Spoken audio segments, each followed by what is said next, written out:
Casita, help me out. Drawers. Floors. Doors. Let's go. Casa Madrigal is the most amazing house you could ever hope to live in.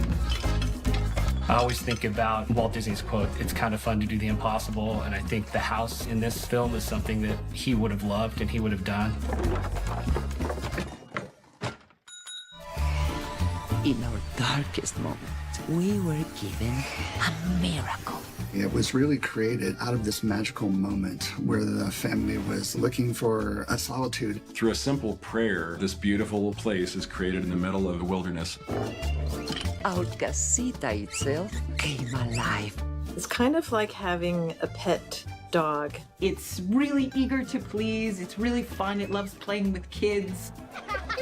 And it takes care of the family, and it's really protective. They even have a pet name for it. They call it Casita. Casita? And it really just shows how the characters feel towards the house and how it really is very well integrated into the Madrigal family.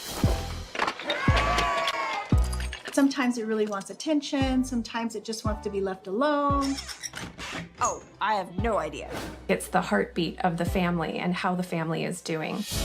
In the familia group, when it came to the house, we would talk about how there's always cousins running around, there's always noise, and what that feels like in a Latinx family. To the table. Let's go, let's go. Happy family, happy house. What does that mean? It means that the house feels the emotions of the family. It also means that the house can play favorites. So if everyone in the family loves Isabela, then the house loves Isabela. Thank you. If the house is not happy with Mirabel, then the family is not happy with Mirabel. What are you doing?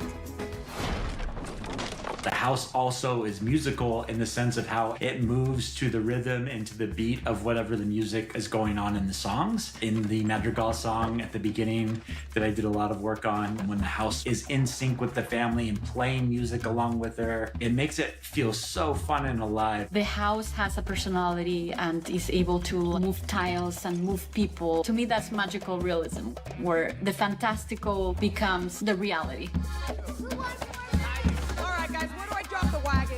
The interesting thing was trying to create something that represented the different cultures of Colombia.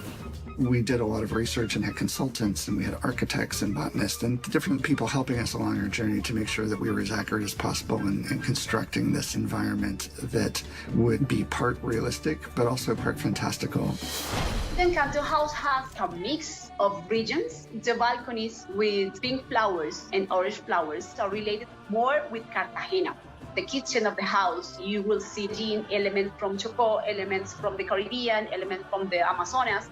This house is built knowing the principles of traditional Colombian architecture. They were also very inspired by the colors of Salento, of that beautiful town with all of those beautiful, colorful doors.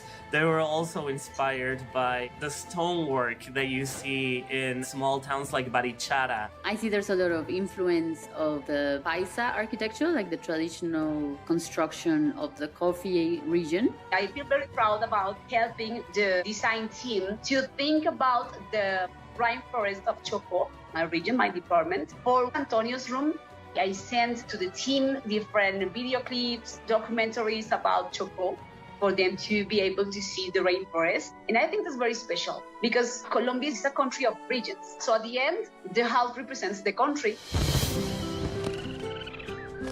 It's bigger in the inside! Each character has a magical room that relates to their magical power.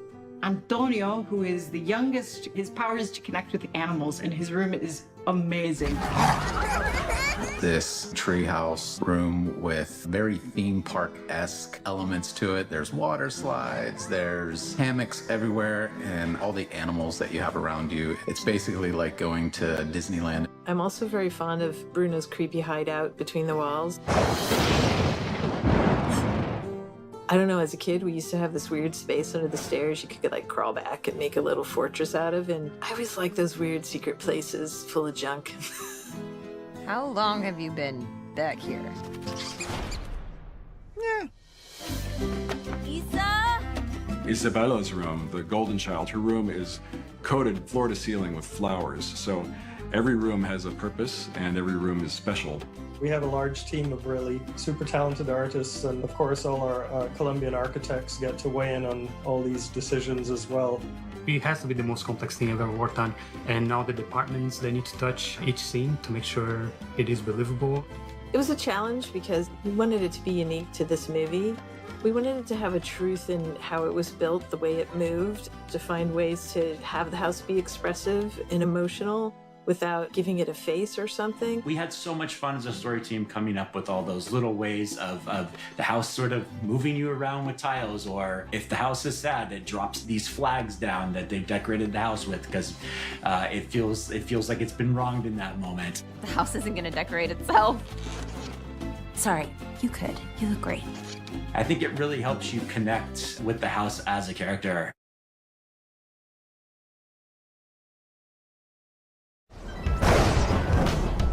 The complexity of the house is probably one of the most elaborate characters that we've ever constructed in the history of our films. It was really a living and breathing environment. It all has to emote and have emotion and perform in a way that a traditional character throughout our Disney history has moved. Was really an immense challenge, and one that so many people were engaged in making that a reality. It takes a village. Literally takes a village to animate a house. It's not only us in the animation department.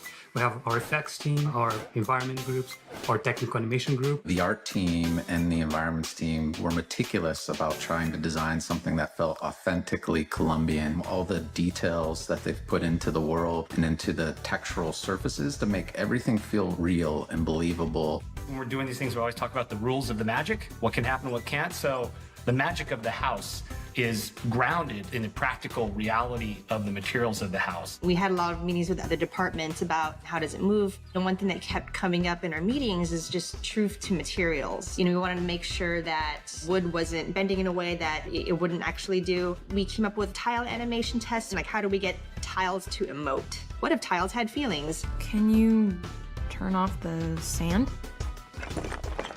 We actually built an ad hoc rigging system that would allow our animators control to move anything in the house that they wanted. That was a huge advancement for us on this picture over what we've done in our past. Being a cinematographer, I had to look at the house and say, I don't want it to feel claustrophobic. It's a big house, but you also don't want it to feel so big that it feels like maybe they are rich or privileged. And you have to shoot it in a particular way that makes you sort of understand. Sometimes it needs to feel very tight and confined, and other times it needs to feel big and joyful. So that was certainly a challenge.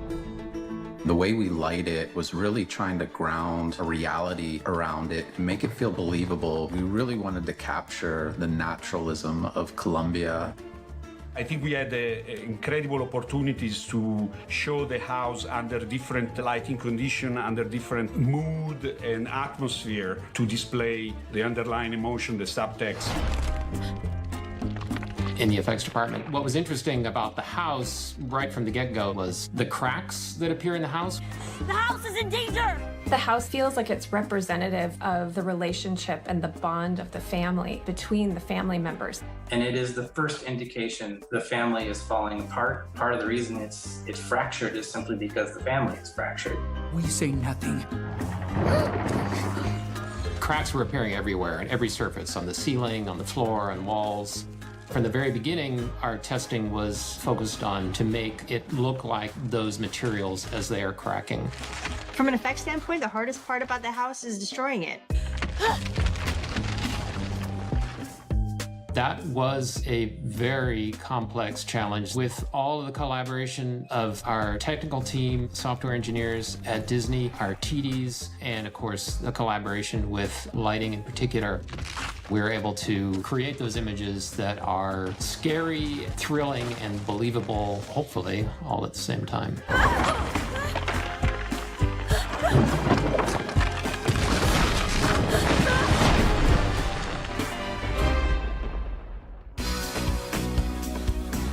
I don't remember another asset where almost every single department and technology team had to really collaborate to make something technically work throughout every single process. That is awesome. That complexity in itself, I think, brought everyone closer together. When these things work, it's really rewarding, knowing all the people that had to kind of put their love and care on all those scenes to make it so it is what it is. Finding ways to celebrate and honor all the beauty and characteristic of the house was important from the storytelling standpoint. The house and the characters are so intertwined, and it's hard to envision one without the other. Hola, Casita.